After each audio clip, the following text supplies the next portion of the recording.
For me, an animated character only truly feels alive once I can see it thinking.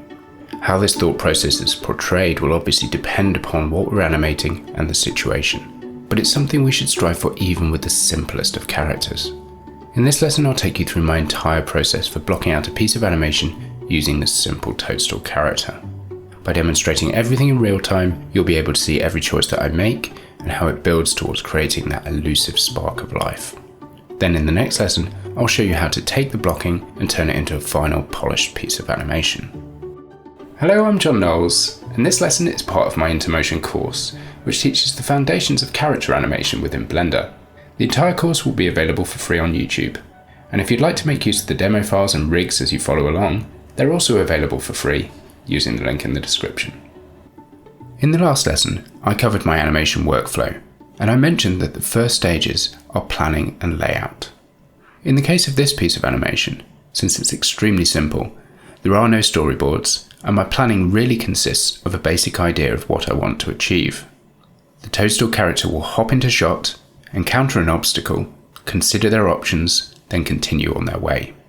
This not only involves some physical action, but this means that we'll also have to introduce an element of acting as we create the illusion of the character thinking.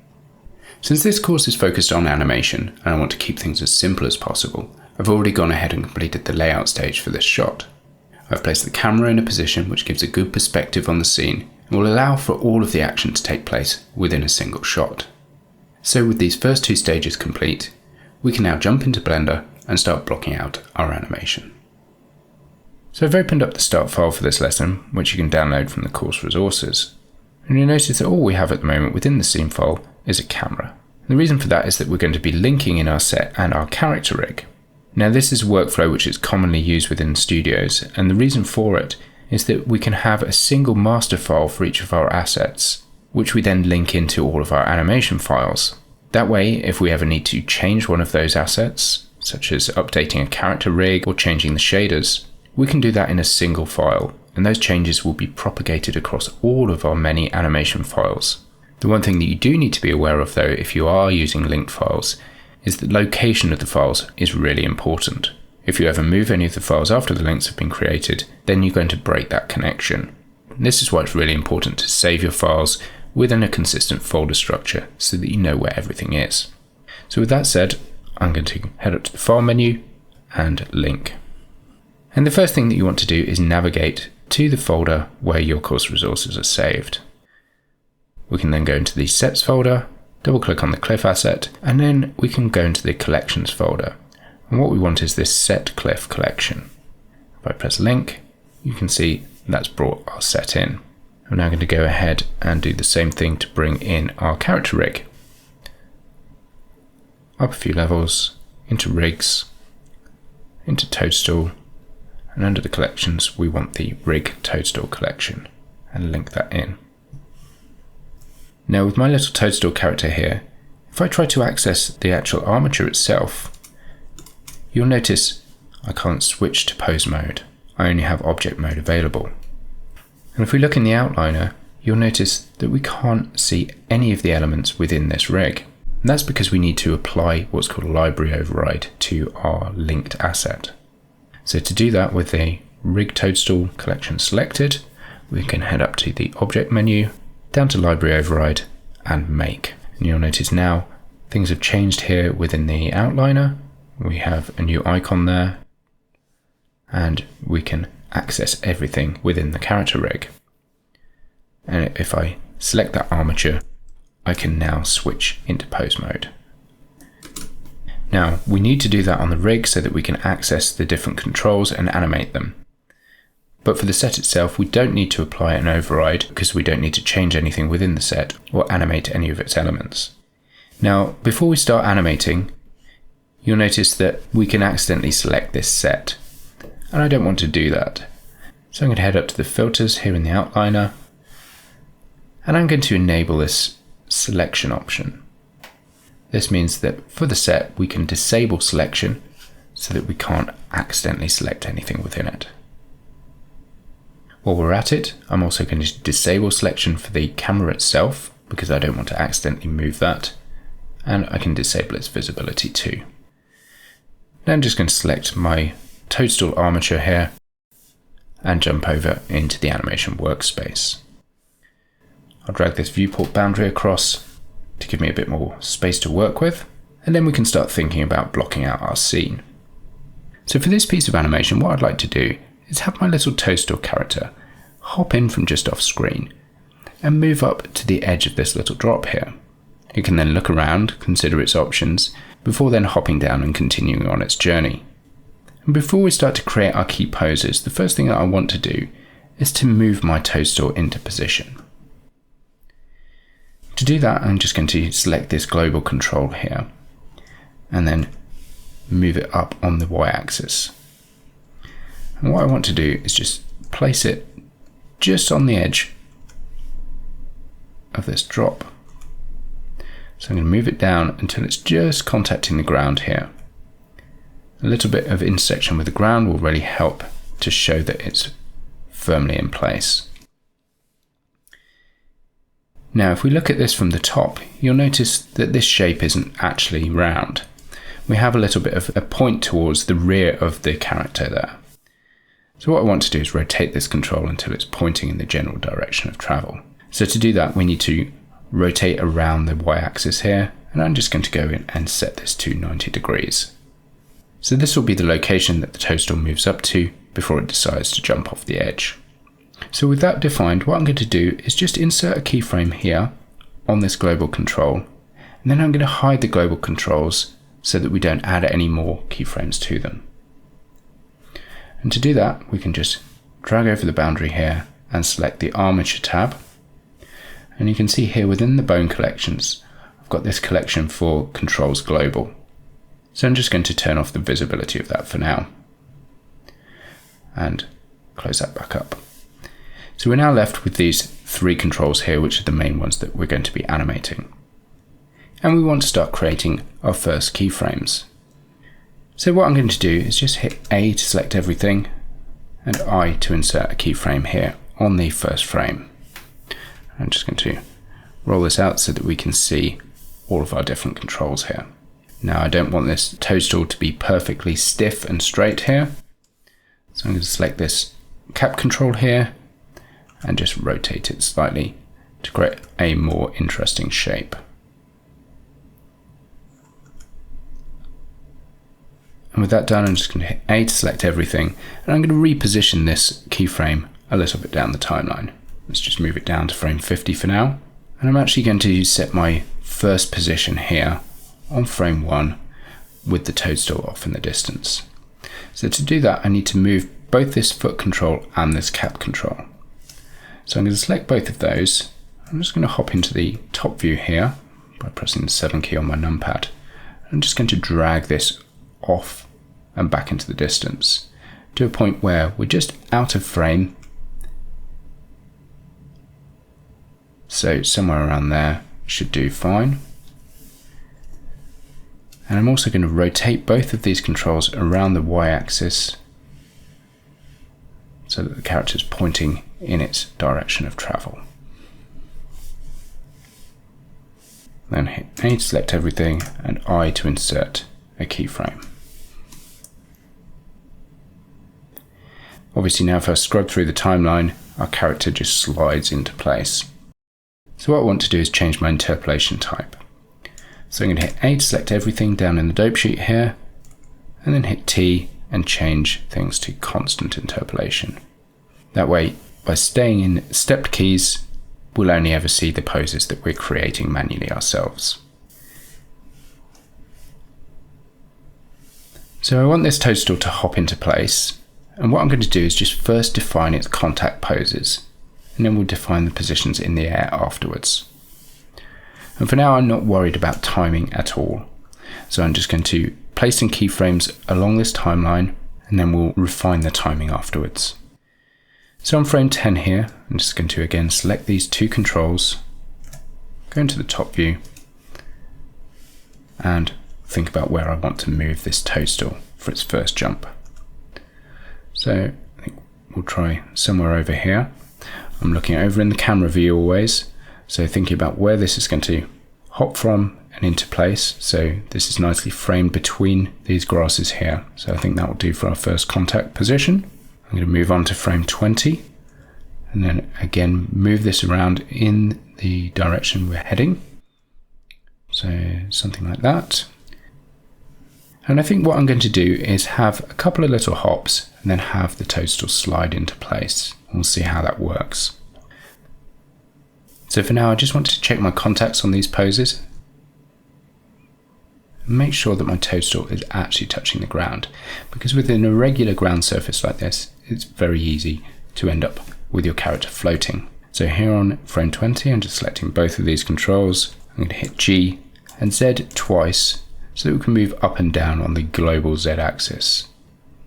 I want to move this down until again we're contacting firmly with the ground here.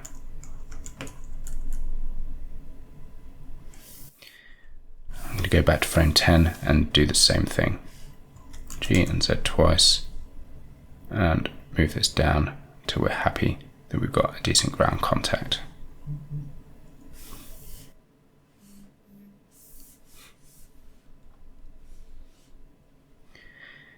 And on frame 20 here, I think I also want to rotate these two controls. So I'm going to hit R and Y and just rotate them slightly in the direction of travel.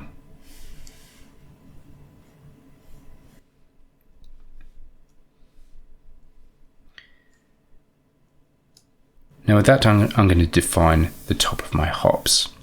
So I'll head back to frame 5 here, and with these two controls selected again, I'm just going to hit Shift and E to open up this breakdown tool. And as I move left and right, it will move between my two poses. So for now, I'm just going to leave this roughly in the middle, and G and Z twice, and we're going to move the character up in the air. We'll do the same over at frame 15, hit Shift E to create a pose in the middle, G and Z twice, and we'll move this up a little bit. So as we move through our timeline here, we can see those couple of little hops, and then we can slide the character up and into place.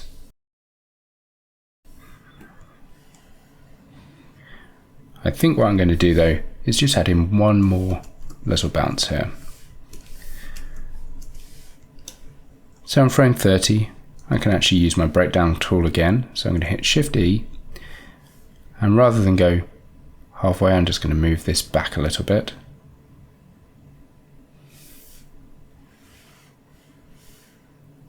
And then I'm going to go to frame 25 and again use that breakdown tool to create a pose halfway in between, and we'll move it up globally on the Z axis, but I just want a smaller hop here.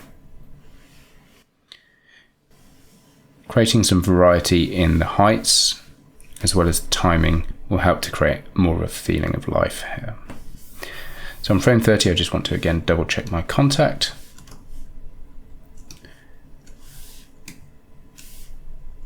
So we can move that down just a little bit, just to make sure that we're solidly contacting the ground.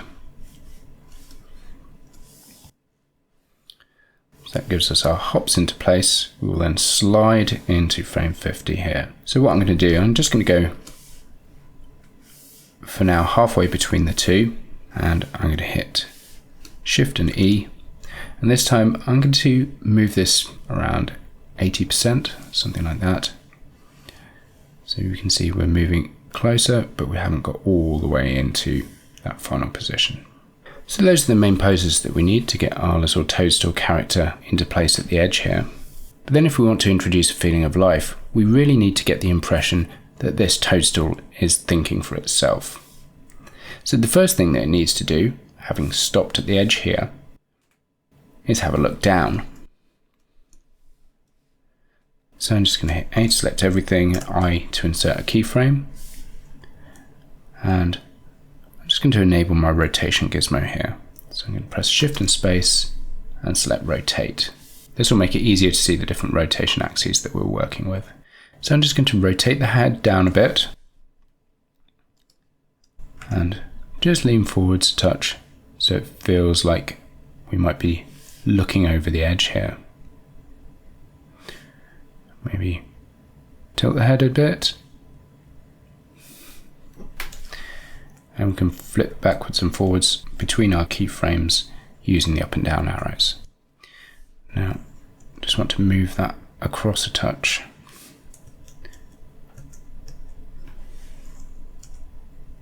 So I want to make sure it doesn't look like it's just the top of the head bending down and that we have a bit of shape change in the actual stalk. So maybe I'll stretch things out a little bit. So it really feels like we're looking down there.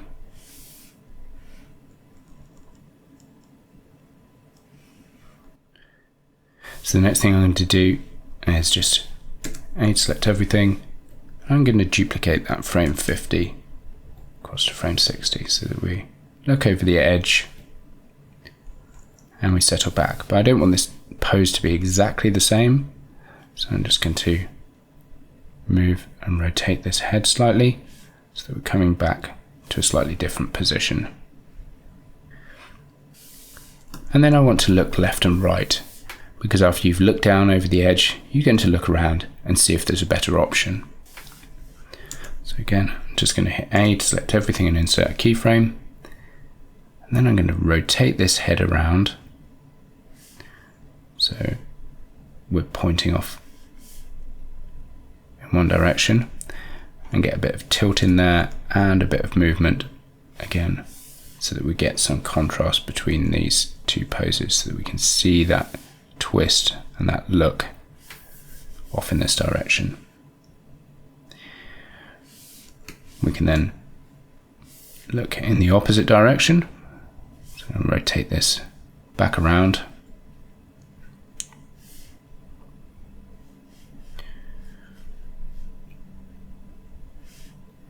And tilt it up a bit and move that head as well. I think further look in this direction, I want to make sure I'm looking up a bit more. But I do want to ensure that I've got a shape change between each of these poses.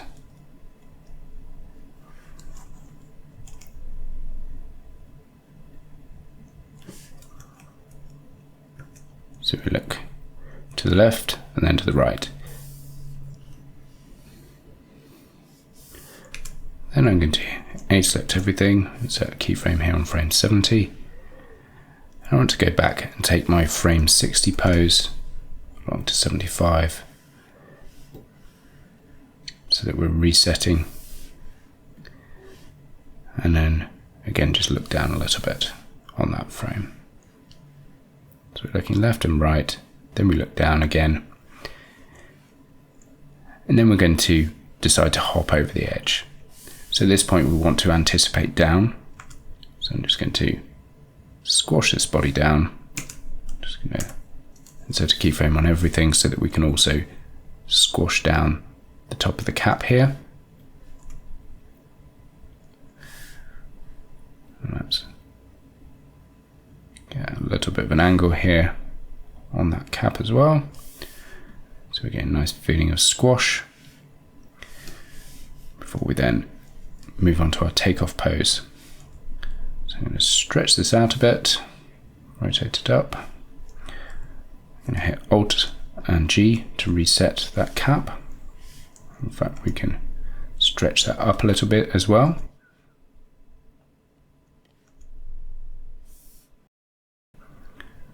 And that will do for now. And the next thing I'm going to do is just define my contact position when we land down on the ground. So I'm just going to move on to maybe frame 100. A, select everything, I to insert a keyframe. I'm going to do the same back on 85 to make sure that everything's keyed there. And then I'm going to select my foot and my cap controls, and I want to move them across and down.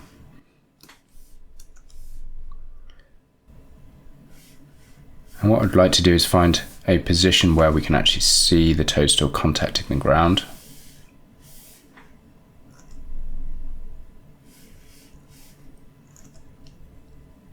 So somewhere around there looks good. I want to make sure this foot is nicely contacting on the ground here.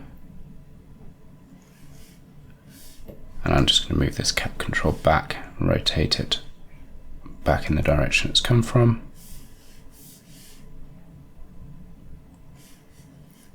Something like that will do for now.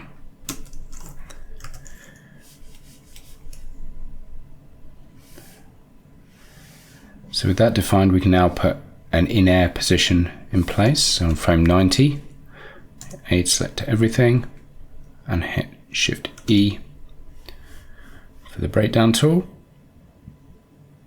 I'm going to pick a point just in the middle here, but we're then going to move things upwards. So G and Z twice to move this globally up. I'll reposition my foot here. And I'm going to hit Alt and G to reset that cap stretch.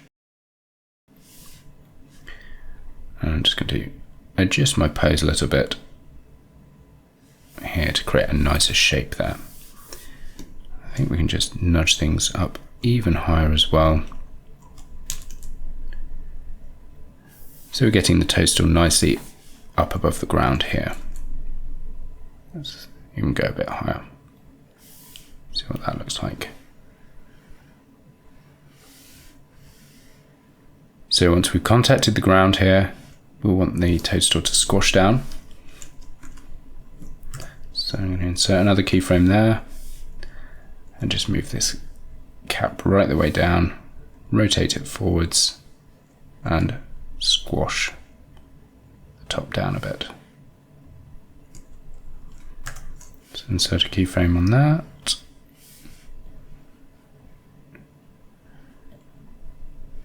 And then we'll spring up and out again. So I'm going to create the takeoff pose. So again, Alt and G just to reset that cap stretch. Something like that will do for now. And then 115, just going to move this up and out of frame. I'm moving that foot up because whilst this is out of frame, we still want to see the change in shape as the toadstool is leaving frame here. And then I'm actually going to move on to frame 120 and just move this on and down. Now it may seem pointless animating things that are off screen, but if we haven't actually cut at the end of our shot, it's very possible that we'll see shadows from this character across the ground here. So it's often helpful to animate just that little bit beyond, even if it's only rough. It ensures that we don't see a shadow of a character that's suddenly frozen in midair. So now we've got most of our main positions defined, but we can go in and refine some of these poses a little bit more. For example, this pose here up in the air. I think I'm going to lift this foot a little higher and just tilt it a bit. And we'll rotate the cap in the opposite direction. I think it might also help to just move everything up a little bit higher. So G and Z twice, just so that we're not conflicting too much with this grass here.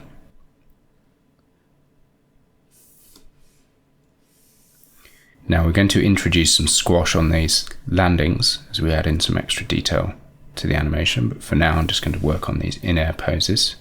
Again, I just want to adjust the shape of that stalk a little bit,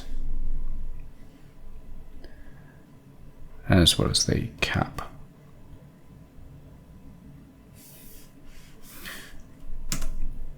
Just going to select all of that and move it back one frame onto frame 15.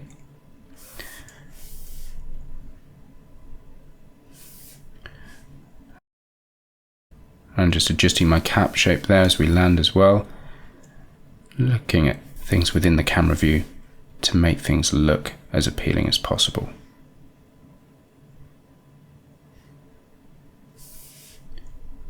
And introduce a bit of variety too.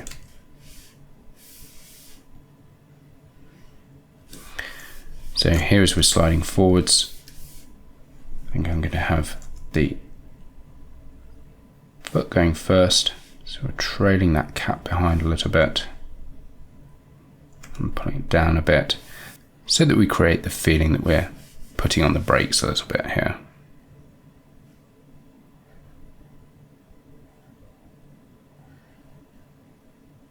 So I think this pose where we're in the air, again, I just need to lift that foot up a little bit more.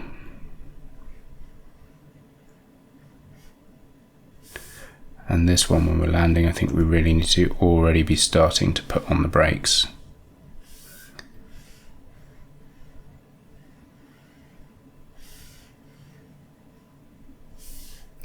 I think it works much better with the toadstool cap tilted in the other direction there.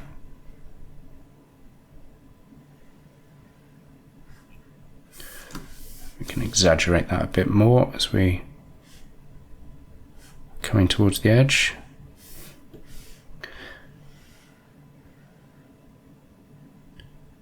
And then we'll get a feeling that the foot is stopping and the cap is overlapping a bit here.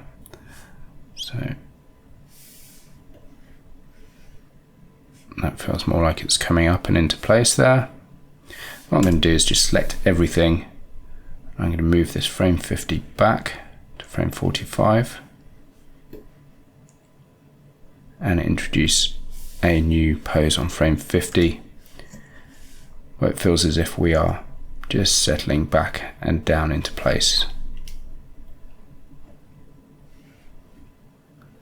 So I feel like the head is going up and through before settling back and down.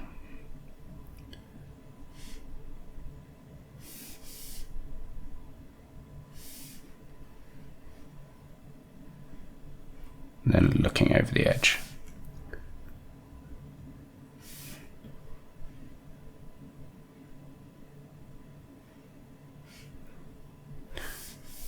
When we lift that head back up, again, just for a bit more contrast, I'm just going to adjust that shape there.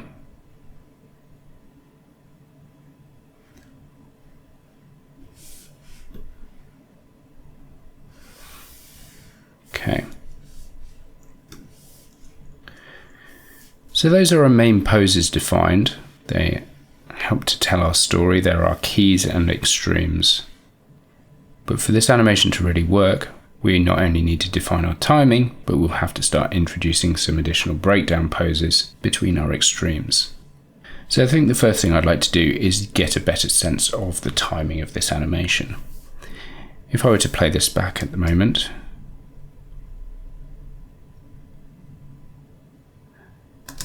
things aren't really working very well. This first part is slow and quite even. The next part where we're looking around is extremely rushed. So we need to adjust things to get a better overall sense of this timing. So I'm going to hit A to select everything, and we're going to start moving some of these keyframes around. I don't actually mind the timing of this first hop into place, though I'm going to use the square brackets keys to select everything after frame 9 and just shuffle this back a frame. So first hop comes in.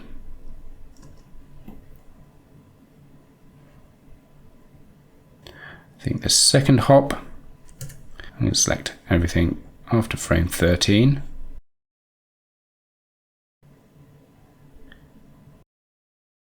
Select this and move this back as well.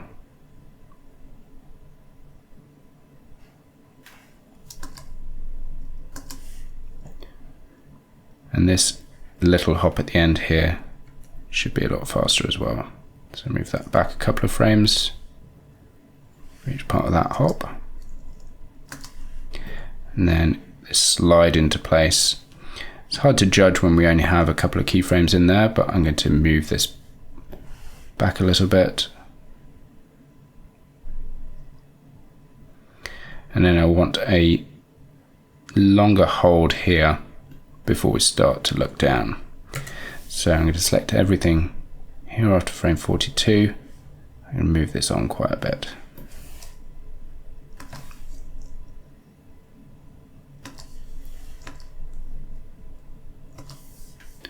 We can move that even a little bit further. We want a sense that we're looking down. Hold that for a bit longer.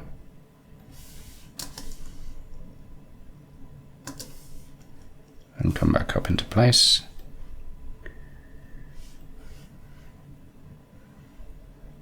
Then we'll look left and right, and I need longer on each of these so that we have time to read each of those direction changes before we come back into place. And I want a pause there before we anticipate down. A longish pause once we're down so that we can read that, but then we're going to need to compress the timing here, because once we take off, things are going to go quite quickly. So just a few frames in there. I'm going to select everything here and move it back a bit. So come into land. Our compression will happen quite quickly. So just a couple of frames in there. And the same on the other side before we take off. There we are. So let's see how that's looking.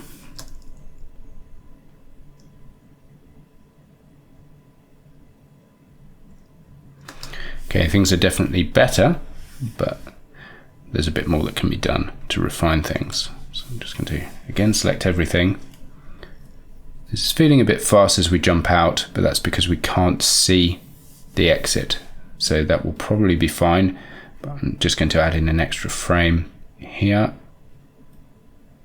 before we take off. And the slide forwards feels very fast at the moment. So I'm going to select everything up to that point and just add in a couple more frames for now. But we'll refine that once we add in a bit more detail.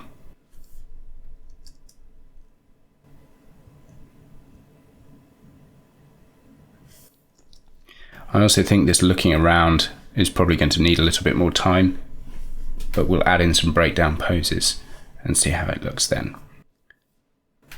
So I think I'm going to start out and just move through in a straight ahead fashion now, adding in some of these extra poses that we need.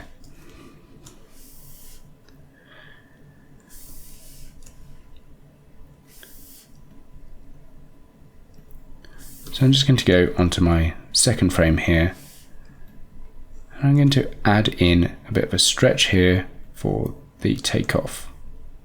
Again, even though we can't see this at the moment, we want the character to be stretched and compress as it comes up into the air. So we will see that shape change once it's in motion. I can also stretch out my cap a little bit on that frame. Though I need to be careful because I haven't keyframed that throughout the entire timeline. So I'm just going to undo that for now. Hit A to select everything. Hit I. And I'm just going to jump through all of my keyframes using the up and down arrow keys, and just hit I to ensure that we've keyframed all three of those controls throughout the entire timeline here. That will lock everything down on each of these poses, so we can't break one pose by adjusting things in another place.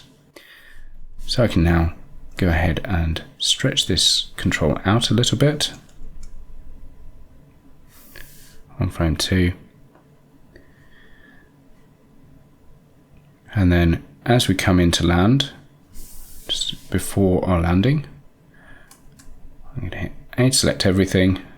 And again, I'll use the breakdown tool, Shift E. We want to move towards our landing point. I'm going to go something like 80%. But I'm going to select this foot control, hit Shift E. I'm going to drag that all the way down to 100% so that we're coming in to our contact there and we're getting a good bit of stretch. I'm going to rotate this back in the direction we've come from, and again let's stretch out that cap a bit.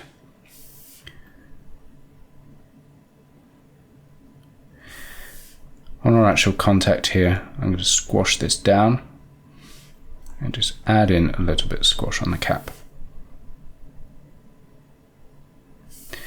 We then want to take off again. So A to select everything, Shift E. Again, I'm going to go back a little bit, but I want to pull this foot all the way back. So Shift E, and pull it back, not quite to contact. I'll let it come up in the air a bit and just rotate it.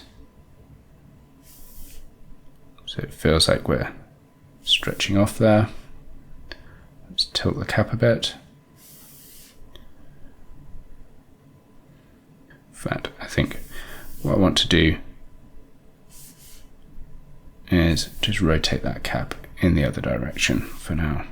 So we get a little bit of shape change there as the cap tilts forwards and then tilts backwards again as we come up in the air. So we'll look again at coming into our next contact. So I'm going to select everything, hit Shift E,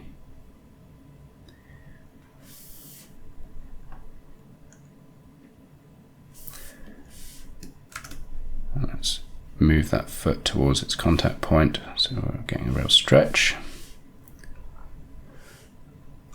That's a bit too extreme, so let's move that cap a little bit down. And what we have to be careful about when using this breakdown tool is it will create a linear in between, and we want to ensure that we're creating nice arcs in our path here. So as I'm moving things around, I'm thinking about the shape and the path that things are following within this camera view.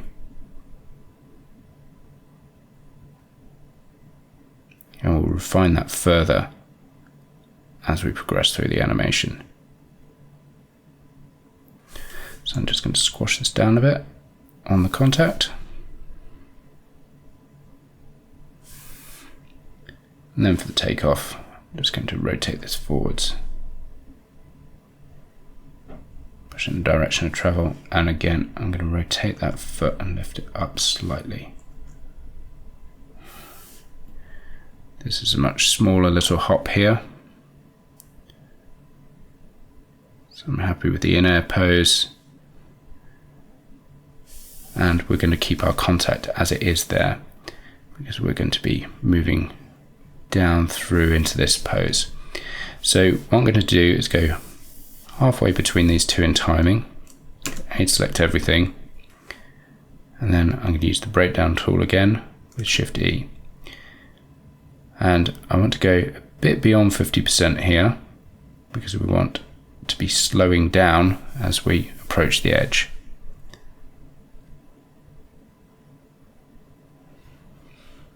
So I'll try something like that for now.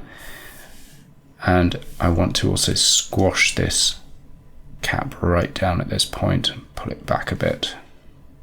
So it really feels like we are jamming on the brakes there,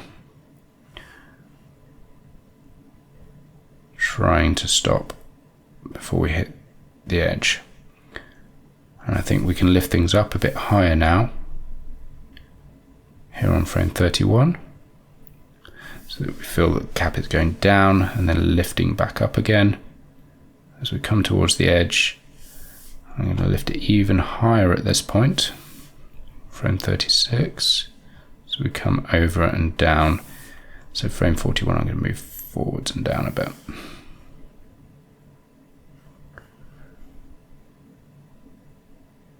I don't want that to feel like it's straight down, so I want that to come forwards and down.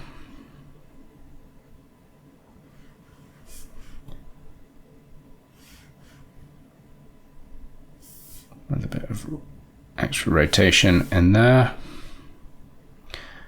And then I'm going to introduce another pose in here, maybe frame 47. So let's select everything and hit I to insert a keyframe, And then we'll move this cap back and up and rotate it back and up into place as well.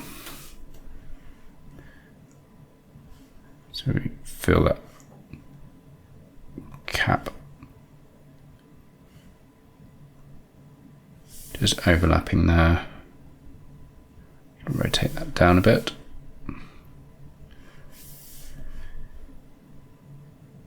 Before it recovers up. So let's play that back and see what we've got. That looks a lot better. We just need to pause for longer in that final position. So I'm going to select everything there. Right square brackets key to select everything after this frame 47. And we need a much longer pause before we look down. So let's move that on to maybe around frame 70. It's a little bit too long. So pull that back to 65. That's a bit better.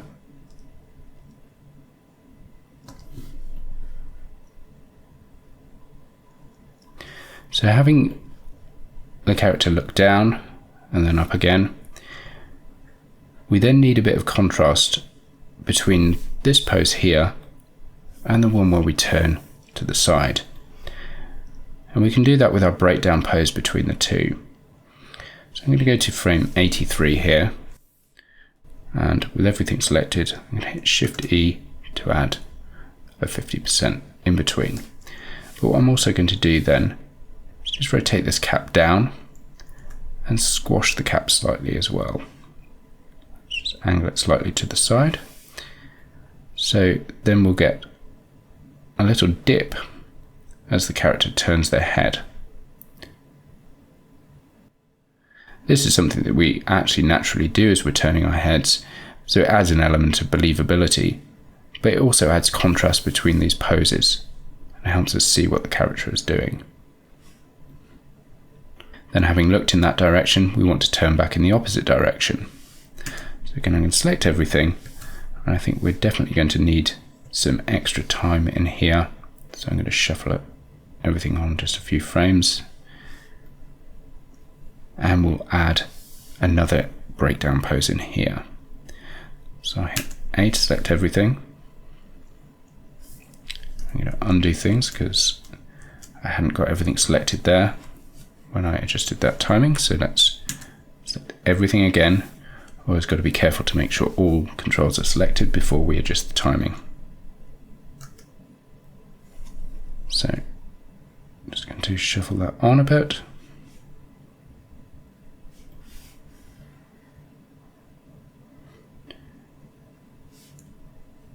And we can now introduce that breakdown pose. So again, I'm going to put that around the 50% mark. Dip the head down, like so. So as we're turning, we get that obvious change of shape. Now as we're looking back again, I think I'd rather have this pose with the head up before we go into the squash. So again, we want to add in a breakdown before we come back again. So I'm going to select everything. Let's use the square brackets keys to select everything here in the timeline and add in a few more frames. And I'm going to hit Shift and E to add in a breakdown pose. And again, we'll dip this head down a bit as we turn back into that pose where we're looking off in our direction of travel.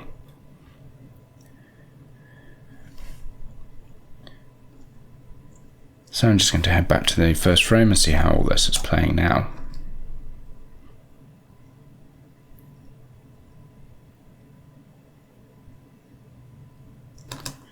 So that's looking a lot better. We actually have a little bit of a sense of character there. The character looking around, making a decision before it jumps over the edge.